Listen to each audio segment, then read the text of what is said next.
नाज़रीन अस्सलाम वालेकुम। सियासत टीवी के खुसूसी प्रोग्राम खबर ख्याल में आपका खैर मकदम है।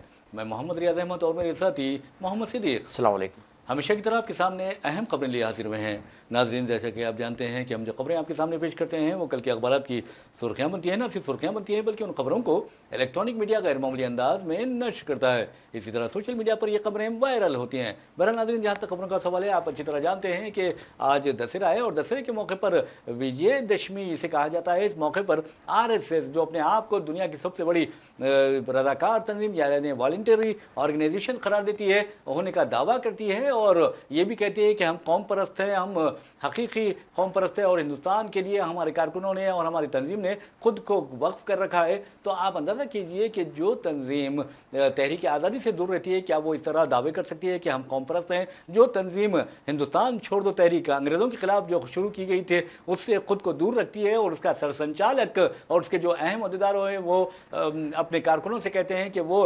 हिंदुस्तान छोड़ दो तहरीक से दूर रहें, तो क्या वो कौम परस्त हो सकती है? ये एक सवाल है और इसका जवाब RSS कायदीन ही उस बेहतर अंदाज में दे सकते हैं और आपको भी पूरा इख्तियार है इसका जवाब देने के लिए। लेकिन आज आपको बता दें कि ये विजयदशमी के मौके पर असल आप देखेंगे कि दशहरा जो मनाया जाता है बुराई पर नेकी की फतह जो होती है उसकी याद में मनाया जाता है। लेकिन आप देखेंगे कि RSS सरबराह चाहे कोई भी हो, यानी सरसंचालक जिन्हें कहा जाता है, वो रिवायती खिताब करते हैं और अपनी पॉलिसियों का, अपने एजेंडे का और मुल्क के लिए अपने कामों का ऐलान करते हैं। लेकिन आप देखेंगे कि RSS ने कभी भी हिंदुस्तान की हिंदू मुस्लिम इत्तेहाद को अहमियत नहीं दी, गंगा जमनी तहजीब को अहमियत नहीं दी। यहाँ तक कि RSS के बारे में हर कोई जानता है कि एक वक्त ऐसा भी था कि RSS ने हिंदुस्तान का परचम कबूल करने से भी इनकार कर दिया था और आप ये भी देखेंगे कि हिंदुस्तान के दस्तूर को भी मानने से उसने इनकार कर दिया था। तो बहरहाल ये तंजीम खुद को कौम परस्त कहती है और उसके जो सरबराह हैं या सरसंचालक है उनकी आज की जो तकरीर हुई है उसमें उन्होंने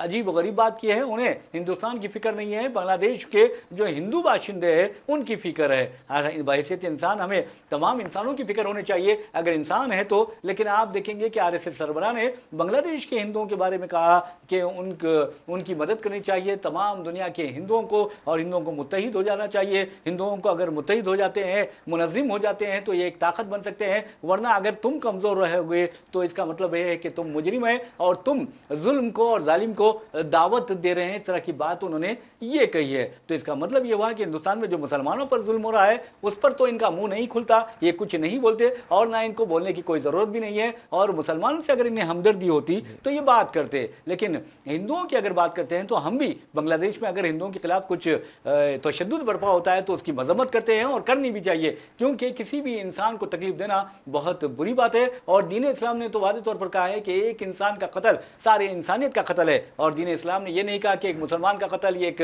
गैर मुस्लिम का कत्ल नहीं कहा, बल्कि इंसान कहा। और इंसान के बारे में आप देखेंगे हिंदुस्तान में इंसानों का किस तरह कत्ल हो रहा है और वो भी मुस्लिम नौजवानों को शहीद किया जा रहा है एक जानवर के नाम पर और गौकशी के नाम पर और मॉब लिंचिंग के नाम पर हुजूमी तशद्दुद का निशाना बनाया जा रहा है। तो बहरहाल अब ऐसा लगता है कि मोहन भागवत को खौफ है कि हिंदुस्तान में 142 करोड़ आबादी में से 90% हिंदू होने के बावजूद भी उन्हें हिंदू खतरे में दिखाई देते हैं। आखिर क्यों दिखाई देते हैं सिद्दीक साहब? रियाज साहब, ये बार बार वही राग अलापते रहते हैं जी जी और मुत्तहिद होने की बात करते हैं। उन्होंने कहा कि वाल्मीकि का अगर बनाते हैं जन्मदिन रामायण की, तो वाल्मीकि है तो एक गली में वाल्मीकि कॉलोनी में आप जो है ना जश्न मनाते हैं, दूसरे वाले नहीं बनाते। हाँ। तो बार बार वही इत्तेहाद की जो है ना उन्होंने अलामत कहते हैं, इत्तेहाद दो, और अपने आप को थोड़ा सा बीजेपी से दूर भी करना चाहते हैं। कहते हैं कि अब के बार 400 बार कर करके लोग कास्ट सिस्टम के अगेंस्ट के करके जो है ना अपने आप को दूर कर लिए और वोट बहुत कम मिले उनको।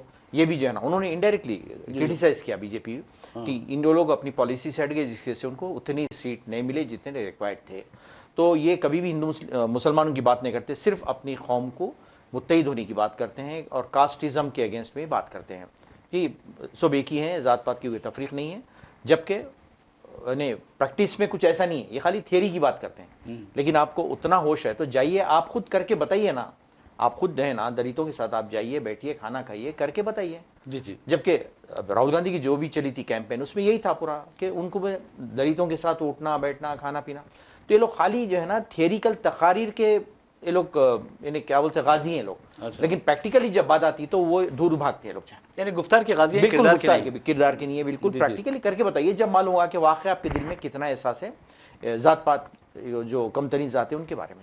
बहरहाल आपने बहुत अच्छी बात कही। मैं समझता हूँ सिद्दीक साहब, कमतरीन या पसमानदा तबकात कोई नहीं होते, इंसान इंसान होता है और इंसान बराबर होते हैं। अगर आप देखेंगे कि बाबा साहब अम्बेडकर, क्या उनका खून कोई कलर अलग कलर का था या फिर मोहन भागवत का खून अलग कलर का है? हरगिज़ नहीं हो सकता। इंसान होता है और इंसान यकीन मानिए कि वही इंसान सबसे अच्छा होता है, वो जिसके किरदार अच्छे होते हैं, जिसके अखलाक अच्छे होते हैं, जिसके जो लेन देन होता है वो अच्छा होता है। यानी ये कहा गया है कि जो इंसान मुत्तकी परहेज़गार होता है वही इंसान अच्छा होता है, ये सोच लेना चाहिए। और इस सिलसिले में आप देखेंगे कि प्यारे नबी सल्लल्लाहु अलैहि वसल्लम ने खुतबे हज्जतुल विदा जो दिया था उसमें कहा था कि तुम लाख तुम्हारे हसब नसब कुछ भी रहो, लेकिन अगर तुम्हारे किरदार अच्छे हों, तुम्हारा तकवा अच्छा हो, तो उसकी बुनियाद पर इंसान को अजमत हासिल होती है, इंसान बड़ा होता है। तो आप दूसरों की मदद करेंगे, आप आवाम की खिदमत करेंगे, खिदमत खल्क करेंगे और बिला लिहाज मजहब मिल्लत इंसानियत की खिदमत करेंगे तो आप अच्छे इंसान हैं। वरना आप सिर्फ अपने मजहब वालों को मानेंगे और दूसरे मजहब वालों को मारेंगे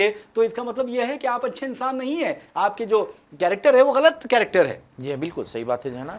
और ये इस किस्म की बातें करते नहीं, सिर्फ जो है ना हिंदुत्व की बात करते हैं, हिंदू को मुत्तहिद होने की बात करते हैं, अदर मजहब से उनको भी लेना देना नहीं है, कभी वो बात नहीं करेंगे और सिर्फ यही बातें करते रहते हैं। और अगर आप पिछली तकरीर भी देखेंगे उनकी, कोई नई चीज़ नज़र नहीं आती उसमें जाना। सिद्दीक साहब, अब एक बहुत अच्छा सवाल आपने उठाया है कि ज़ात पात की बात जो है, आपने कभी मोहन भागवत को राहुल गांधी की तरह दलित खानदानों के साथ खाना खाते हुए देखा, पकवान करते हुए देखा, उनके साथ बातचीत करते हुए देखा, उनके साथ बैठे हुए देखा, उनके साथ थाली शेयर करते हुए देखा? कभी नहीं रियाज साहब, खाली बातें करते हैं। कभी तो पिक्चर तो खींच के बताओ, उनके फोटो लीजिए उनके साथ बैठ के, वाकई इतनी हमदर्दी है, जाइए विजिट करिए उनके कॉलोनीज़ में। क्यों जुल्म हो रहा है फिर उनके ऊपर, क्यों जुल्म हो रहा है, क्यों रेप केसेस हो रहे हैं, क्या हो रहे हैं फिर? तो कभी इस बारे में तो बोलो, जब पता चलेगा वाकई तुमको हमदर्दी है। अरे मैं समझता हूँ शर्म की बात है कि किसी आरएसएस लीडर ने हाथरस में एक दलित बेटी की इज्तिमाई इस्मत रेजी होती है, उसको इंतहाई दर्दनाक अंदाज में कत्ल कर दिया जाता है, उसके जिस्म के सारे हड्डियाँ तोड़ दी जाती है, लेकिन इनको कभी उनका मुंह नहीं खुला, इनकी जबान नहीं खुली कि उसकी मजम्मत करते। कम अज कम कभी नहीं, इतने केसेस हुए, कभी भी एक भी बयान सामने नहीं आया इनका जो है ना कि हमदर्दी करें, इनके साथ जाएं, विजिट करें, उनकी कॉलोनीज में जाए, जाके मिले, वाकई होता है तो जना। जबकि राहुल गांधी पहुंच जाते हैं फौरन से, जहाँ भी होता है कोशिश करते हैं जाने की, जाके दिलासा देते हैं, जो हो सकता है उनसे कर सकते, लेकिन ये लोग कभी भी ना विजिट करते, नाम लेते, उनका बिल्कुल कुछ भी नहीं करते। अरे आपको बता दूं नाज़रीन, जहाँ तक कर्नाटक का सवाल है, कर्नाटक में कांग्रेस की हुकूमत है और कांग्रेस के एक वजीर हैं ज़मीर अहमद खान। आपको बता दूं कि ज़मीर अहमद खान ने क्या किया, मैं समझता हूँ कि आरएसएस का कोई लीडर सोच भी नहीं सकता, तस्वुर भी नहीं कर सकता और ज़िंदगी भर वो काम कर ही नहीं सकता। ये मेरा चैलेंज है। चैलेंज ये है कि ज़मीर अहमद खान एक मुसलमान है, रासिखुल अक़ीदा मुसलमान, एक कट्टर मुसलमान, एक पक्का मुसलमान, एक सच्चा मुसलमान है। और आपको बता दूं कि उसने क्या किया है, उन्होंने ये किया है कि मोची जो होते हैं, मोची एक दलित है, एक मोची है, एक वहाँ के जो पंडित जी हैं, मोचियों के जो मजहबी रहनुमा है, उनसे कहा कि आप अपने मुंह का निवाला, पहले तो उन्होंने अपने हाथों से उन दलित पंडित को निवाला दिया और चबा कर कहा कि अब आप जो निवाला आपने चबाया है वो मुझे दीजिए, मैं खाता हूं। तो क्या ये चैलेंज है मेरा, भागवत हो या नरेंद्र मोदी हो या अमित शाह हो, कोई भी हो, अगर एक दलित पंडित का झूठा निवाला खा ले तो मैं समझता हूं कि वो यकीनन जात पात में यकीन नहीं रखते। बिल्कुल, ये बहुत बड़ी मिसाल है, वाकई जो है सेकुलरिज्म इसको कहा जाता है। ये करके मुसलमान है, वो एक दलित पंडित का झूठा निवाला खा रहा है, चबाया हुआ निवाला चबा रहा है, जिनको चमार बोलते हैं लोग, चमार कहते हैं। ये चैलेंज है मेरा, अगर ये लोग कर लें तो। यूपी में तो इतने सारे हैं, देखिए आप कितनी बदतरीन उनकी हालत बना के रखेगी। चमार जात के लोग काफी तादाद में मौजूद हैं, कभी ये लोग जाते हैं खरीब में उनके जाना, अछूत हैं बिल्कुल हो जाना कंप्लीटली।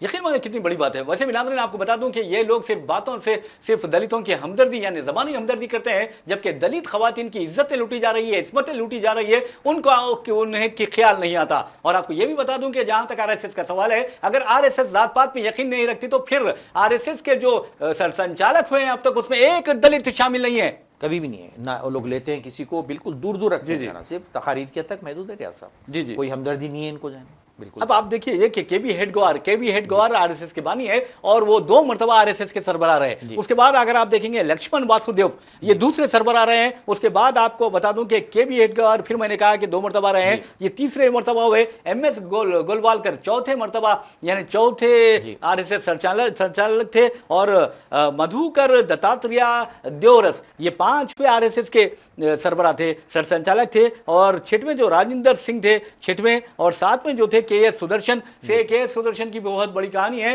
और कहा जाता है कि जिंदगी के आखिर में वो आरएसएस के जो नजरियात है उससे बिल्कुल दूर हो गए थे और बाद में कहा गया कि वो पागल हो गए हैं, इससे ये हो गए हैं, वो हो गए हैं। लेकिन हकीकत क्या है वो आरएसएस सरबराह जानते हैं, मौजूदा आरएसएस के तमाम कायदीन जानते हैं, संघ परिवार अच्छी तरह जानता है कि के.एस. सुदर्शन के साथ क्या हुआ था और क्यों वो आरएसएस से दूर हो गए थे, क्यों उन्हें पागल करार दिया गया था, क्यों कहा गया था कि वो अपनी यादाश्त से महरूम हो रहे हैं। ये सब अच्छी तरह आरएसएस के लोग जानते हैं, हम भी जानते हैं, लेकिन हम बताएंगे नहीं क्योंकि ये इशारा दे रहे हैं और आरएसएस के लोगों को अच्छी तरह मालूम है कि सुदर्शन का आखिर में क्या हुआ था और वो क्या हो गए थे। तो बहरहाल नाज़रीन हम बताते हैं कि अब मोहन भागवत 8वें सरबराह बने और आप देखेंगे कि वो तकरीर करते हैं, बड़ी बड़ी बातें करते हैं और हिंदुओं के इत्तेहाद पर जोर देते हैं। जबकि 142 करोड़ हिंदुस्तानियों में 90% हिंदू हैं, तो हिंदुओं को खतरा कैसे पैदा होता है? बिल्कुल ये समझ से बाहर है, बार बार प्रोपेगेंडा करना बस, हालांकि खतरा कोई बात ही नहीं है जाना। इतनी मेजोरिटी में आप किस तरह की बातें करते हैं, आप खतरा कहीं का खतरा पैदा हो गया, चुप डराने के लिए, धमकाने के लिए, धोस जमाने के लिए बात करते हैं कि देखो तुम्हारी तादाद बहुत कम है, दूसरी जो है ना अगर ऐसा रहेगा तो तुम लोग बढ़ जाएंगे, वो जाएंगे, इत्तेहाद की बातें करते हैं। अरे अफसोस की बात है, राम मंदिर अगर आप बनाते हैं तो राम मंदिर में जो पुजारी है, जो पंडित है, उनके इंतखाब बहुत बड़े पैमाने पर किया गया। उनमें कितने पंडित दलित हैं ये बताइए आप। जी हाँ, बिल्कुल नहीं है, बिल्कुल नहीं है उसमें, बिल्कुल जो है ना पूरे टॉप मोस्ट जो है ना जो ब्राह्मण्स है सिर्फ उन्हीं को दिया जाता है, किसी को एंट्री नहीं है उसमें, अलाउ नहीं है लोग ना। तो वहाँ पे बताइए, अगर आप इतनी जरूरत है तो बताइए। फिर अगर कोई कहेगा ये तो ये कहेंगे कि आप हमारे मजहब में मुदाखलत क्यों कर रहे हैं, तो फिर आप कौन होते हैं जो औकाफी जायदादों में मुदाखलत करते हैं? औकाफी जायदादों के ताल्लुक से जो कानून बनाया जा रहा है, तरमीम कानून, वो तरमीम लाने वाले आप कौन होते हैं? बिल्कुल।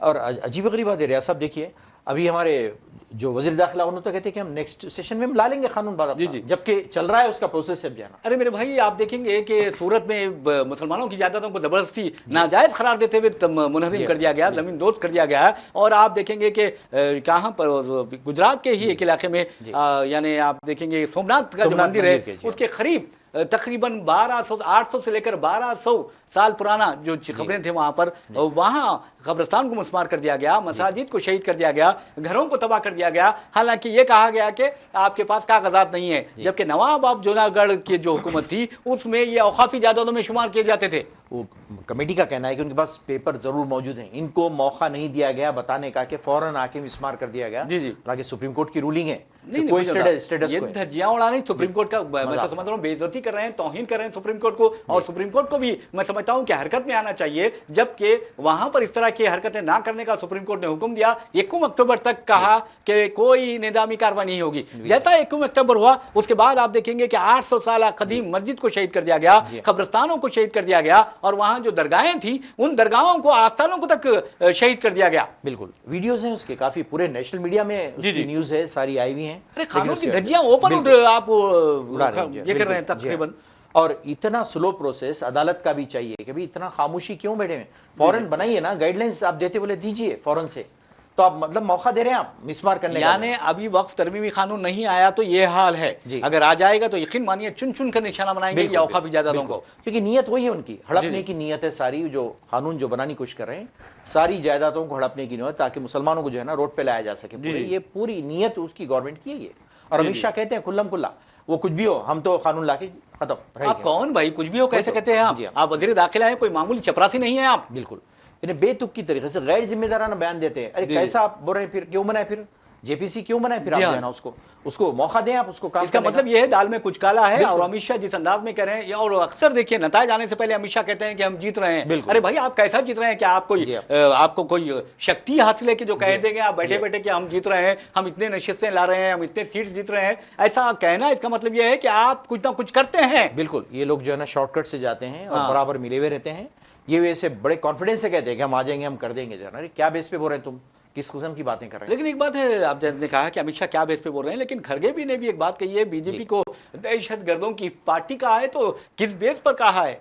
कुछ ना कुछ है ना रीजन, क्यों बोले वो जो है ना। हाँ। आप जो है ना कांग्रेस को आप अर्बन नक्सल बोलते हैं आप, जी हाँ जी हाँ। क्या क्यों बोलते हैं आप, क्या नक्सलाइट की पार्टी है? तो यानी टिट फॉर टैट है ये। बिल्कुल वैसे ही है। हाँ। आप जो है ना पहले ये लोग बोले कि बीजेपी वाले बोले ये तो अर्बन नक्सलिज्म की पार्टी है, जी जी। तो उसके जवाब में उन्होंने कहा कि तुम लोग दहशतगर्द हैं लोग। जी जी। और उन्होंने कहा कि बीजेपी ऐसे दहशतगर्दों की पार्टी है जो मॉब लिंचिंग में मुलविस है। जी बिल्कुल। और उन्होंने बहुत हकीकत का आईना दिखा दिया है मोदी को। बिल्कुल एक पॉइंट उन्हें उसमें कहा गया है कि मॉब लिंचिंग जुल्म है, दलितों पे हर चीज में तुम लोग जो है ना आगे आगे हैं, और किस तरह से तुम लोग कहते हैं जाना बोल के उन्होंने खुल्लम खुल्ला सच बात कही उन्होंने। मैं समझता हूँ कि लोगों को नींद कैसे आती होगी कि मुसलमानों को खिलाफ मॉब लिंचिंग का जो मसला है, दलित बहनों की जो इज्जतें लूटी जाती हैं और यहाँ तक कि दलितों पर जिस तरह का जुल्म बर्पा किया जाता है, उसके बाद ये सोते कैसे हैं? बड़े पुरसुकून ज़िंदगी इनकी, पुरसुकून अंदाज में रहते हैं, और तकरीबन बहुत सारा वक्त हमारे वज़ीर-ए-आज़म का बाहर ही गुजरता है। वैसे ये यहाँ के मामलात में कौन देखने वाला है, कौन पूछने वाला है, कुछ भी नहीं है, क्योंकि विश्वगुरु है हम, तो लिहाजा हमारा काम है कि रोल जो है ना इंटरनेशनल प्लेटफॉर्म पे हमारा रोल अदा करें। जी जी। हिंदुस्तान को बाजू रखें फिलहाल तो जाना। लेकिन मैं समझता हूँ कि पहले हिंदुस्तान को तो पर तवज्जो देनी चाहिए, हिंदुस्तान के हालात पर तवज्जो देनी चाहिए। अब अंदाज़ा लगाइए कि ये इसराइल और फ़लस्तीन की जो जंग है वो तबाही व बर्बादी का पेश खैमा साबित होने वाली है, क्योंकि क्रूड ऑयल की कीमत, सिद्दीक साहब आपको बता दूं कि इंटरनेशनल ऑयल मार्केट में जो कीमत थी क्रूड ऑयल की वो ओनली $70 थी। अब बढ़कर सिर्फ एक हफ्ते में ईरान के इसराइल पर हमले के बाद आप देखेंगे कि वो $79 हो गई है। अब हाल देखिए कि हिंदुस्तान में क्या कीमत होती है, ये देखने की बात है, और आम आदमी तो मर जाएगा। बिल्कुल जो है ना, ऑलरेडी इतनी महंगाई है, इतनी कीमतें बढ़ चुकी हैं, कोई कंट्रोल करने वाला नहीं है, कोई पुरसाने हाल नहीं है, हर चीज़ की जो है ना महंगाई हो गई है।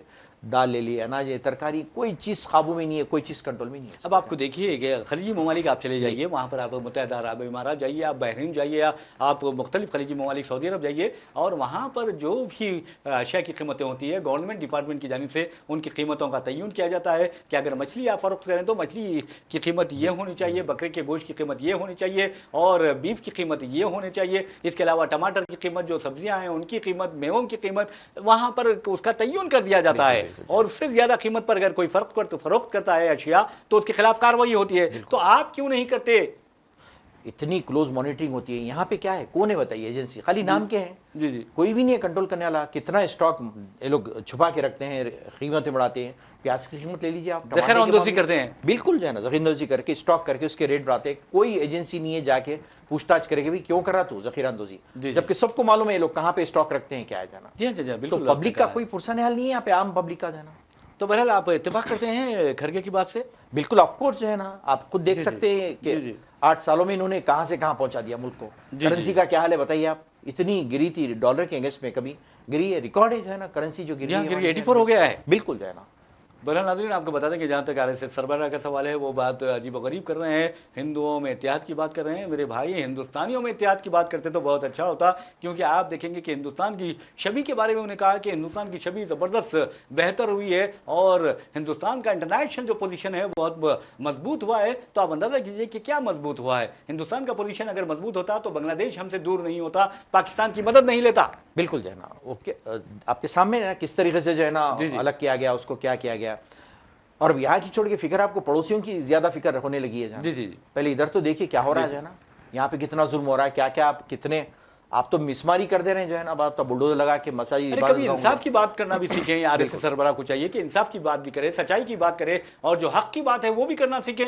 क्योंकि आप हमेशा ये करते हैं, क्या मुसलमानों के जुल्म पर आपको बोलना नहीं आता? क्या मुसलमानों के जुल्म के खिलाफ आप अपनी जबान नहीं खोल सकते? ये सबसे अहम बात है, क्योंकि इंसानियत सबसे बड़ी चीज होती है। अगर आप में इंसानियत नहीं है तो मैं समझता हूँ क्या है, आप कुछ भी कर लें, लेकिन आप इंसान नहीं है तो कुछ भी कर सकते हैं आप देखिए खाली वो कुछ अटैक हुआ है मंदिर पे, वहाँ पे जो है ना बड़ी उसकी फिक्र है, उसको बार बार जिक्र करें। महाराष्ट्र, जी हाँ बिल्कुल, बांग्लादेश की जो हुआ है वहाँ पे, आपको फिक्र यहाँ की नहीं, गुजरात में जो हुआ है खुल्लम खुल्ला जो है ना कानून की धज्जियां उड़ाई गई है। जी जी, गुजरात में जो सोमनाथ मंदिर के आसपास वहाँ तो हमला हुआ है, यहाँ तो जमींदोज कर दी गई है, शहीद कर दी गई है। बिल्कुल शहीद कर दिए गए, कब्रस्तान, सारी इमारतें, दरगाहें शहीद कर दी गई, मस्जिद शहीद कर दी गई है जो है ना। उस पे एक लफ्ज भी ये नहीं कहते, ये कहना चाहते हैं लोग। अरे बांग्लादेश की सूरत हाल पर आपको अफसोस है, तो फिर हिंदुस्तान में जो सूरत हाल पैदा हो रही है उस पर अफसोस क्यों नहीं है आपको? अखिलियतों पे जो हो रहा है यहाँ पे, एक आध लफ्ज तो कभी बोल दिया करो, मालूम होता कि वाकई आप जो है ना सच्चाई के अलमबरदार है। जी जी। फिर कई की ऑर्गेनाइजेशन है। और आप बात करते हैं श्री रामचंद्र जी की बात करते हैं, श्री रामचंद्र जी को अगर आपने सही पढ़ा होता तो यकीन मानो इंसानियत की बात करते। बिल्कुल, ये तालीमात अगर देखें सही, अगर टीचिंग है वाल्मीकि की जो तालीमात है, तमाम चीज़ें सब यानी सच्चाई पे हैं पूरे, जो है ना। जी जी। कभी भी इस किस्म का कोई भेदभाव नहीं है उसमें, किसी पे जुल्म करने की बात नहीं कही गई है, बिल्कुल सच्चाई जो है उसमें कहा गया है। लेकिन ये लोग उससे मुनहरिफ हो गए, हट गए लोग, जो है ना। अरे आप देखेंगे कि रावण के खिलाफ जब कार्रवाई होती है तो श्री रामचंद्र जी पहले उसे वार्निंग देते हैं, यहाँ तक कहते हैं कि मैं जंग नहीं चाहता, आप सीता को वापस कर दें। बिल्कुल बिल्कुल, जो है ना, बाज़ाब्ता, यानी इतना अमन पसंदी की जो बिल्कुल अलामत जो है, है। बिल्कुल, और principled आप लोग राम थे। राम का नाम लेते हैं, यानी मुंह में राम राम और बगल में छुरी। बिल्कुल वही हरकतें इनकी, जो है ना। जी जी। खाली नाम के लिए है, लेकिन कुछ भी नहीं है, लेकिन फॉलो करना नहीं चाहते जो डॉक्ट्रिन है लोग हिंदुइज्म के। बिल्कुल नहीं नहीं, मैं नहीं समझता हूँ हिंदुइज्म ऐसा नहीं है। जी, आप देखिए कई ऐसा हमारे दोस्त हैं, हिंदू दोस्त हैं, बचपन के दोस्त हमारे कई हिंदू दोस्त हैं, और जिस तरह हम उनके घर में चले जाते हैं, वो हमारे घर आते हैं, किस तरह का माहौल था। जी हाँ, बिल्कुल। या आपने इतना जहर फैला दिया है कि अब ऐसा लगता है कि तमाम दरवाजे बंद हो गए हैं। बिल्कुल, जो है ना, जो इंसाफ पसंद है आज भी, जो है ना, बोलते हैं लोग, बिल्कुल, कहते हैं, लेकिन इनकी आवाज़ को दबा दिया जाता है, मीडिया में ले नहीं जाता, जी, जी। क्योंकि मीडिया सारी गोदी मीडिया है। आज भी हैं ऐसे अमन पसंद लोग जो इंसाफ चाहते हैं, ये नहीं चाहते हैं, लेकिन ये लोग आने नहीं देते उनकी बात को, आवाज़ को, जो है ना, दबा देते हैं इसको, जो है ना। बहरहाल नाज़रीन, मैं समझता हूँ कि अगर इंसानियत का सबक सीखना है तो निकारागुआ से सीखिए। ये वसी अमरीकी मुल्क है जिसने इसराइल को फाशिस्ट करार देते हुए और जालिम करार देते हुए और फ़लस्तीनियों के नस्ल कुशी का उस पर इल्ज़ाम आयद करते हुए अपने सफारती ताल्लुकात मुनक़ता कर लिए हैं। वो कोई एक मुस्लिम मुल्क नहीं है, कोई अरब मुल्क नहीं है, वो इंटरनेशनल कोर्ट ऑफ जस्टिस में कौन जाता है ये बताइए। बोलीविया गया है, बिल्कुल, साउथ अफ्रीका गया है, जी हाँ। कोई जो है ना मुस्लिम अरब कंट्री गया है, जी, जी। कोई भी नहीं गया, सिर्फ वो लोग ही जो है ना जाके कर रहे हैं। तो बताइए कि इनको एहसास है चीज कैसा जुल्म हो रहा है वहाँ पे, इंसानियत के नाते गए हैं ना वो। बिल्कुल बहैसियत इंसान, जो है ना, जी, जी। क्या जुल्म हो रहा है, क्या है, जो है ना। और यूएनओ के सेक्रेटरी जनरल को आने नहीं दे रहे हो, जो है ना, मालूम कितनी आपको, शर्म की बात है। बिल्कुल, जो है ना, मैं लेबनान समझता का हूँ भी कि दौरा करना था। जी, अक़वाम मुत्तहिदा का जो किरदार है वो बिल्कुल मैं समझता हूँ कि बहुत ही कमजोर हो गया है, बेचारा बहुत बीमार हो गया है, और ऐसे बीमार इदारे को फौरन तहलील कर देना चाहिए। ना वो जंग रुका सकता है, अगर जंग कर सकता है, हथियार सप्लाई कर सकता है, तबाही और बर्बादी का सामान कर सकता है, और कत्ल गारतगिरी को अगर वहां पर फैला सकता है, तो आप देखेंगे वो मुस्लिम ममालिक है। मुस्लिम ममालिक में ये फैला देगा, कार्रवाई भी कर देगा, ये फोर्स तैनात कर देगा, लेकिन इसराइल के खिलाफ कोई कार्रवाई नहीं की जा रही है। करारदादें मंजूर करता है, बस सबर करता है। ऐसा इदारा नहीं चाहिए। बिल्कुल, जो है ना, वो रियासत हाइज क्या वीटो जब आ गया हाथ में तो बंदर की तरह खेले वो, तो खत्म जो भी रेजोल्यूशन पास। और मैं समझता हूं कि एंटी डेमोक्रेटिक जो प्रोसेस है वहां का, उसे खत्म करना चाहिए। आप 3-5 ताकतों को सिर्फ वीटो पावर नहीं दे सकते, 5 मुल्कों को आप मुस्तकिल अरकान परमानेंट मेंबर्स का दर्जा नहीं दे सकते। ये जमहूरियत है, दुनिया में अगर जमहूरियत को फरोग देना है तो जो मुस्तकिल अरकान है, परमानेंट जो मेंबर्स है, उनकी तादाद बढ़ाना होगी। 57 अरब और मुस्लिम ममालिक है। शर्म की बात है कि एक भी मुल्क को परमानेंट स्टेटस नहीं देते, नहीं दिए, जो है ना, वो वीटो पावर किसी के पास नहीं है। बिल्कुल नहीं है। वो मखसूस कब वो सेकंड वर्ल्ड वॉर के बाद से आज तक वही चले आ रहा। तो फिर क्यों है ये 57 नहीं है, कुछ भी रिफॉर्म्स नहीं है उसमें, वही बैठे हुए, वही तकारीर करते, सब करके उसका एक वीटो करके सब उठ के भाग जाते हो। अरे भाई 57 मुल्क है, अपना अलग ब्लॉक बनाए। बिल्कुल बिल्कुल, जो है ना, इन्हें आबादी के तनासुब के हिसाब से देना चाहिए ना भी परमानेंट मेंबरशिप। बताइए आबादी किधर से किधर होगी, कितने साल हुआ सेकंड वर्ल्ड वॉर हो गया। अरे आप देखिए G7 है, पूरे सनदी ममालिक का ग्रुप है, और आप देखेंगे जापान उसका मेंबर है, हिंदुस्तान को मदऊ किया जाता है। तो ऐसे में आपको बता दूं कि क्या हमारे अरब ममालिक और मुस्लिम ममालिक M57 नहीं बना सकते? बिल्कुल, जो है ना। आप ताजुब करें रियाज साहब, एक जमाने के बाद अरबी को जो है ना नेशनल लैंग्वेज का दर्जा दिया गया है, जो है ना, इंटरनेशनल लैंग्वेज यूएनओ में, जो है ना, अरबी का भी वहाँ पे वजूद नहीं था। जी जी। जो बड़ी मुश्किल से काफी जिद्दोजहद के बाद जो है ना मौका दिया गया, अरबी लैंग्वेज वहाँ पे अडॉप्ट की गई, जो है ना, एज ए नेशनल लैंग्वेज। बहरहाल नाज़रीन, आपको बता दूं कि जहाँ तक कुदरत की लाठी होती है उसमें बेआवाज़ नहीं होती, यानी बेआवाज़ होती है। और ख़ास तौर पर यतीम और यसीर बच्चे जब रोकर अपने रब के दरबार में दुआ करते हैं, सजदारेज़ होते हैं और कहते हैं कि ए रब हमारी मदद फरमा। और ख़ास तौर पर फ़लस्तीनी बच्चे, आप अंदाज़ा कर सकते हैं वहाँ पर किस तरह की तबाही और बर्बादी मचाई है। इसराइल ने तकरीबन 43,000 के करीब फ़लस्तीनियों ने जाम शहादत नोश किया है, जिसमें बच्चों की और ख़वातीन की अक्सरियत है। और 98,336 फ़लस्तीनी शहीद हुए हैं। और आप अंदाज़ा कर सकते हैं कि क्या फ़लस्तीनियों की बदुआएं, उनकी आहें यूं ही रागा जाएंगी नहीं जाएगी। तो बहरहाल अल्लाह ने उनकी सुन ली है। और आपको बता दूं कि फ्लोरिडा अमेरिका की एक रियासत है जहां पर तूफान जो आया है, मिल्टन जो तूफान आया है, हुरिकेन समंदरी तूफान, उसमें आपको बता दूं, ये मैं नहीं कह रहा हूं बल्कि खुद सदर जो बाइडन ने कहा है, अमेरिकी सदर का यह बयान है, उनका एतराफ़ है कि फ्लोरिडा में तूफान ने इस कदर तबाही मचाई है कि 22 लाख से ज़ायद लोग बिजली से महरूम महरूम है। और आपने देखा कि किस तरह इसराइल और अमेरिका ने फलस्तीनियों को बिजली से, पानी से, ग़िज़ाई अशिया से महरूम रखा था। और आपको यही बता दूं कि अमेरिका ने इसराइल को 17 अरब डॉलर दिए थे एक साल के दौरान फलस्तीनियों की नस्ल कुशी, उनके कत्लेआम के लिए। और आप देखेंगे कि आज जो बाइडेन कह रहे हैं कि फ्लोरिडा में अमेरिका को 50 बिलियन डॉलर का नुकसान हुआ है। जी हाँ बिल्कुल। और एक के बाद एक 2 हरिकेन्स आए जी हाँ, हैं वहाँ पे, वहाँ तो अभी बिल्कुल जो है ना। और सेकंड हरिकेन तो वो काम किया है जो मिसाइल्स काम करते हैं। जी हाँ, जो लोग कचरा जमा करके रखे, जो उड़ के जा रहा था 180 किलोमीटर, किसको बोले आप स्पीड जो होती है 275 किलोमीटर के 275 कितना बोले आप, तो वो स्पीड से जन हवा चल रही थी। तो जब सामान जा रहा था ऐसा दिख रहा था कि मिसाइल्स इन्हें बरसारे जा रहे हैं वहाँ पे। ऐसा इतना खतरनाक भयानक सूरत वहाँ पे थी। कम से कम ये देखना चाहिए कि कुदरत इंतकाम ले रही है। और सबसे ज्यादा कहा जाता है कि एड जो है ना यहूदी वहां पर मौजूद हैं, वो लोग सब में ज्यादा बहुत खुश होते थे जब भी एड जाती, जब भी इन्हें फलस्तीन के खिलाफ हमला किया जाता तो ये लोग बढ़ चढ़ के बहुत खुशी खुशी होकर मदद करते थे वहाँ के। नाज़रीन, आपको बता दूं, जैसा कि सिद्दीक साहब ने कहा है कि वहाँ पर यहूदियों की बहुत ज़्यादा तादाद है। वैसे भी अमेरिका में अगर मजमूई तौर पर देखा जाए तो 74,60,600 यहूदी हैं। लेकिन उसमें अगर आप देखेंगे फ्लोरिडा ऐसी रियासत है जहाँ पर कहा जाता है कि 6,72,435 यहूदी है और वो फलस्तीनियों के कत्लेआम पर, उनकी नस्ल कुशी पर खुश हुआ करते थे। लेकिन आपने देखा कि कुदरत ने क्या इंतकाम लिया है, किस तरह तूफान वहाँ आया है और अमेरिका को 50 अरब डॉलर का सिर्फ एक रियासत में नुकसान हुआ है। लेकिन हम कभी भी इस तरह नहीं कह सकते, खुशी का इजहार नहीं कर सकते, क्योंकि इंसान है और इंसानों की मदद करना इंसान का फर्ज होता है। बिल्कुल। और आप हिस्ट्री देखें, रियाज साहब ताजुब करेंगे कि हर टाइम टू टाइम फ्लोरिडा में आते रहते हैं अक्सर जो है हरिकेन। अगर आप हिस्ट्री उठा के देखें, न्यू मैक्सिको अतराफ से जो ज्योग्राफिकल ऐसा है वहाँ के एरिया कि इसी को अटैक, कोई दूसरी स्टेट में इतना तबाही नहीं मचती जितनी फ्लोरिडा को होती है, स्टेट फ्लोरिडा को। बिल्कुल, आपने सही कहा बहन नाज़रीन। इसी के साथ हम अपना प्रोग्राम खबर ख्याल अख्ताम को पहुंचाते हैं। अपने मेज़बान मोहम्मद रियाज अहमद और हमारे साथी मोहम्मद सिद्दीक को इजाज़त दीजिए। इंशाल्लाह फिर मुलाकात होगी, फिर बात होगी। तब तक के लिए अल्लाह हाफ़िज़। अल्लाह हाफ़िज़।